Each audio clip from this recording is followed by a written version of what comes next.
आज की कहानी बताता हूं क्या हुआ। सुबह हम लोग निकले जंतर मंतर के लिए, है ना। अब वहां पहुंचे तो वहां भाई एंट्री ही नहीं दे रहे, कहीं से भी एंट्री नहीं थी कि आप जाएं। और ठीक है वो अपना काम कर रहे थे, कहीं से भी एंट्री मिल ही नहीं रही थी। जहां से भी मतलब अलग अलग रास्ते होते हैं अंदर जाने के, है ना, कहीं से भी कोई भी दरवाजे से एंट्री नहीं मिल रही थी। इस गली से गए तो यहाँ पर बैरिकेडिंग थी, इधर गए तो वहां पर पुलिस खड़ी हुई थी, अलग अलग जगह पे। फिर एक ऐसी जगह से हम लोग गए जहां पे रास्ता ओपन था। अब जैसे ही वो रास्ता ओपन था ना उस वाली जगह से, क्योंकि गाड़ियां वहां से निकल रही थी, तो वहां पर एकदम से बहुत सारे लोग आ गए। और जैसे ही बहुत सारे लोग आए और हम लोग सबसे आगे थे, क्योंकि वो गली पे कोई गया ही नहीं था। हम लोग चले गए कि यार कहीं से तो एंट्री हो, है ना, क्योंकि जवाब तो मांगना था हमें भी। तो जैसे ही हम लोग पहुंचे एकदम से बहुत सारे लोग आ गए। अब जैसे ही बहुत सारे लोग आए भाई, उन्होंने गाड़ी मोड़ी और जो ऊपर गन लगी रहती है जिसमें टीयर गैस होती है, वो टीयर गैस दाग दी उन्होंने। और मतलब जैसे मूवी का कोई सीन चल रहा हो, एक यहाँ दागी फिर मोड़ी, फिर दागी फिर मोड़ी, फिर ऐसे टैंक टाइप से रहता है, वो ऊपर लगाया था, एक दो तीन चार ऐसे ऐसे। अब जिस डायरेक्शन में हम लोग खड़े थे वहां पर ही एक, मतलब जैसे मैं यहाँ खड़ा हूं ना, यहाँ से जस्ट 2 कदम चल लो बस, वहां पे गिरा गोला। और जैसे ही गोला गिरा, टीयर गैस तो बड़ी खतरनाक होती है भाई, जैसे ही गोला गिरा और वो हवा में उसके पार्टिकल गए, वो हमारी आंखों तक पहुंचे, गले नाक तक पहुंचे। ढकने की कितनी कोशिश करो, लेकिन अगर कहीं चलना है तो आंखों से देखना तो पड़ेगा कि भाई आगे, क्योंकि बहुत सारी भीड़ थी, बहुत लोग आए हुए थे। तो आंखों में गई और नाक गले में गई। अब भाई मेरे को तो पहली बार एक्सपीरियंस मेरा, है ना, कि क्या करना होता है। फिर बाद में लोग कह रहे हैं कि भाई मुंह पे कपड़ा बांध लो, है ना, पानी लेके साथ में चलो। उस समय तो पता ही नहीं था। फिर एक भाई आया, मैं तो भाई बहुत ही खतरनाक सीन हो गया था मेरे साथ, आंखें एकदम जल रही थी। और वो तो ये है कि जितना आप उसको करोगे, रगड़ोगे टीयर गैस को, वो पार्टिकल लगेंगे, आप फेस पे करो तो जलन होगी, है ना। तो जितना ज्यादा क्या कहते हैं, या मतलब जैसे कैटलिस्ट होते हैं ना, सरफेस एरिया जितना ज्यादा रखोगे उतनी ज्यादा रिएक्शन हो रही है। तो वैसे ही उसका है कि जितना ज्यादा जगह पे लगेगा वो जलन होना चालू हो जाएगी, आंखों में स्पेशली इरिटेशन होता है बहुत ज्यादा। तो एक भाई आया, है ना, मतलब वही होता है ना कि ऊपर वाले भी रहते हैं, ऊपर वालों का ही कुछ रहता है। तो भाई आया, उसने तुरंत पानी बोतल निकाली और मेरे मुंह पे बहुत तेजी से उसने पानी ऐसे मारा, ठीक है। भाई मैंने ऐसे अपनी आंखें पूरी धोई, ठंडे पानी, पानी बोतल उसकी ठंडी थी, ठंडे पानी से धोई। और फिर जाके मुझे दिखना चालू हुआ कि मैंने कहा अच्छा, ऐसी दिख रही दुनिया।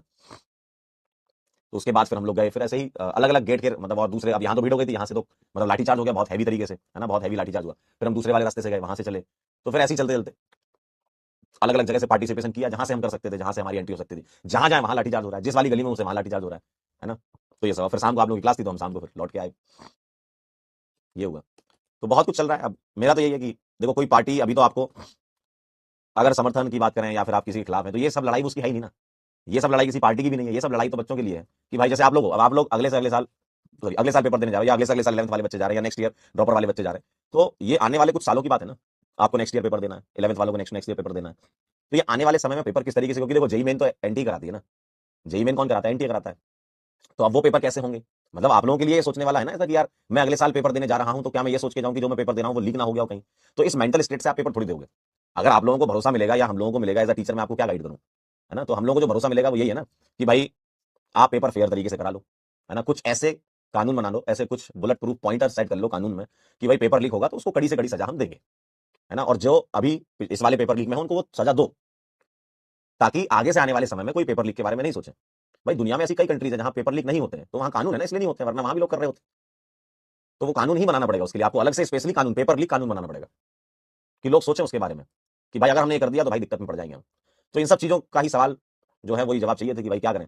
अब वही है कि कुछ बातचीत हुई नहीं है, और बातचीत कर लेने में कोई बुराई नहीं है, बातचीत करके कोई आपसे लड़ थोड़ी रहा है वहां पे, है ना। भाई आप बैठ जाओ एक बार, आप एक कमेटी बना लो, आप उसमें अच्छे साइंटिस्ट रखो, अच्छे डॉक्टर रखो, अच्छे इंजीनियर रखो, उस कमेटी को बना करके, और उसके थ्रू कि भाई पेपर की ट्रांसपेरेंसी कैसे हम सुनिश्चित करें, उस पर आप बात कर लो लोगों से, और वही पॉइंटर्स आप जनता के सामने रख दो कि भाई ये चीजें हो रही हैं। तो ऐसे ही चलता है ना काम। अब बात ना करना तो सबसे बड़ी दिक्कत है ना, बात करने से ही तो सुलझती है चीजें। तो पेपर लीक का कानून अलग से आए, उसके लिए बात कर रहे हैं। अब कई लोग उसको अलग अलग डायरेक्शन में जोड़ देते हैं, ये पार्टी वो पार्टी। भाई पार्टी से कहीं ऊपर देश होता है यार, है ना। पार्टियों से कहीं ऊपर देश होता है, देश पहले होता है ना। आपका पेट्रियटिज्म जो है वो कंट्री के लिए है, किसी सरकार के लिए थोड़ी है ना। तो देश के लिए आपका पेट्रियटिज्म होना चाहिए ना। तो यही चीजें हैं जो चल रही हैं, कुछ चीजें सही लगती हैं, कुछ चीजें गलत लगती हैं, यही होता है ना। लेकिन वही है कि एज अ स्टूडेंट अगर मैं आप लोगों को बोलूं, तो आप लोग का फोकस ये होना चाहिए कि आप पढ़ाई करो, और बाकी लोग कर रहे हैं जो, है ना, बाकी जितना आप सपोर्ट कर रहे हो अंदर से, वो तो भाई आप ही जानते हो, आप में से काफी बच्चे सपोर्ट कर रहे हैं, अच्छी बात है ना। और ये किसी पार्टी को सपोर्ट करने की बात नहीं, ये बात है जो मुद्दा है उसको सपोर्ट करना है। अब कई लोग छोटी छोटी बातों को उठा लेते हैं, इसने वो कर दिया, उसने कर दिया, ये ऐसा था वो वैसा था, तुम कहां थे, ये कहां था। ये सब इन सब चीजों का है ही नहीं। ये समय है कि हमारा पेपर लीक हुआ था, बहुत सारे बच्चों ने, 15 से ज्यादा बच्चों ने सुसाइड किया है, उनके घर वालों को न्याय मिल जाए। जो 111 सवाल हैंड रिटन थे जो पेपर में पाए गए, और जो गिरफ्तार हुए 13 लोग हैं, वो एक कानून बना के उसके तहत उनको सजा दे दी जाए। बहुत सिंपल सिंपल सी चीजें हैं, ये तो करना ही चाहिए यार। तो ये दो चार चीजें कर ले सरकार, बस कोई दिक्कत नहीं है भाई, ये कानून आ जाए चलने दो, नेक्स्ट ईयर लोग घबराएंगे उससे, है ना। तो ये सब चीजें हैं भाई। 111 सवाल जो आपके हैंड रिटन जो मिले से, ये मैं नहीं कह रहा, ये सीबीआई इंक्वायरी में लिखा हुआ है, मैंने तो पूरी इंक्वायरी पढ़ी हुई है।